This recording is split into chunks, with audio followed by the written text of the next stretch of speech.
Stage 3 of the Giro Rosa is the shortest road stage of 10 days of racing. At only 100 kilometres in length, it was going to be a quick trip to the finish. Well, you're never sure if it comes down to a sprint, so that's the exciting part of being a sprinter. But we also have Giorgia Bronzini, and yeah, it's a race in Italy, and she's Italian, so we just have two cars to play out in a sprint, and we just have to wait and talk in the race who we're going for.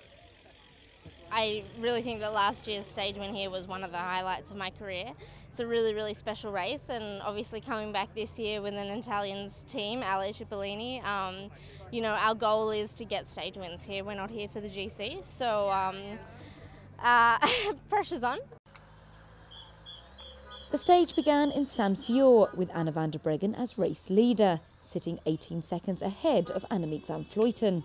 And the battle between the two continued on the only climb of the day, the Muro de Car de Poggio.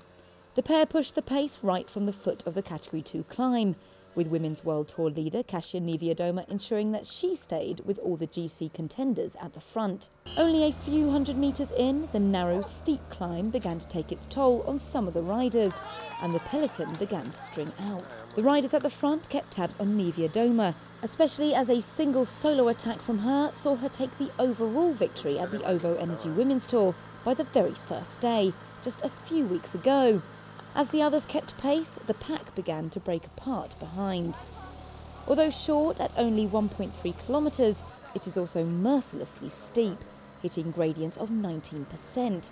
A welcome challenge then for the champions of the classics. And that's who began to pull away. 8 riders with Corinne Rivera, winner at Trofeo Binda and the Tour of Flanders this year, desperately trying to make up the deficit. With a flat finish to the stage, she would certainly be dangerous if a break could gather momentum. Stage 2 winner Van Vleuten, who stuck relentlessly to the front on her victorious day, did the same here. Rivera drifted away from the 8, while Team Sunweb teammate Lucinda Brand kept her place at the front. Alongside the Dutchwoman, all of the riders that made up the lead trio and chase group that got away on the climb on the day before. All finished in the top 7 then, and were looking for a repeat of the same. Van Vleuten in the Ciclamino jersey was the first over the summit, picking up more points in the Queen of the Mountains competition, which she also leads.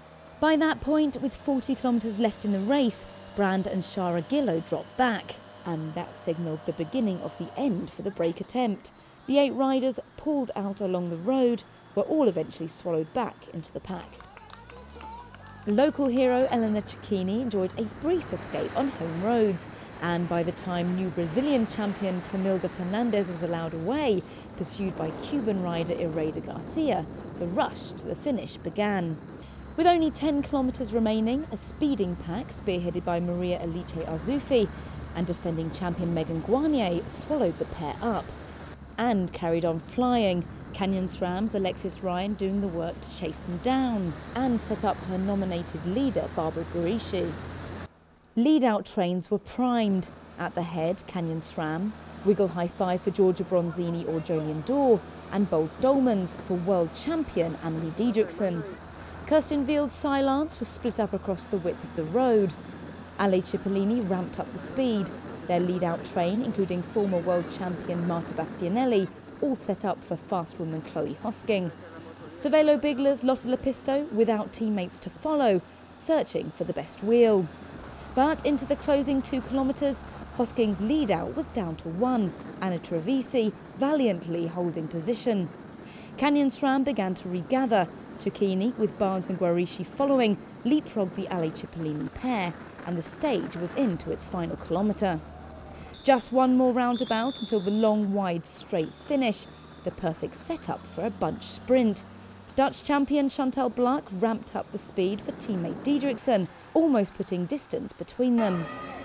With only 150 metres to go, the world champion opened up her sprint. But Barnes, with the British national stripes freshly off her back, racked up the pace metre by metre by metre, storming towards the line to take the first Women's World Tour win for her and for her team, Canyon SRAM.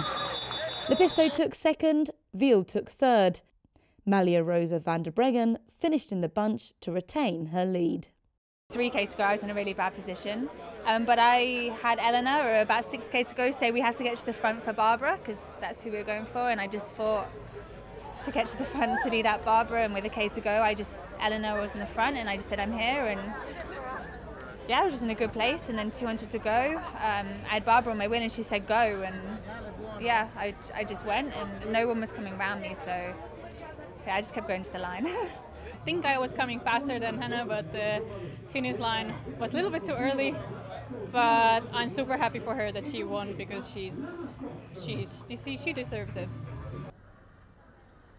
Roxane Fournier matched her best result of the season in 4th.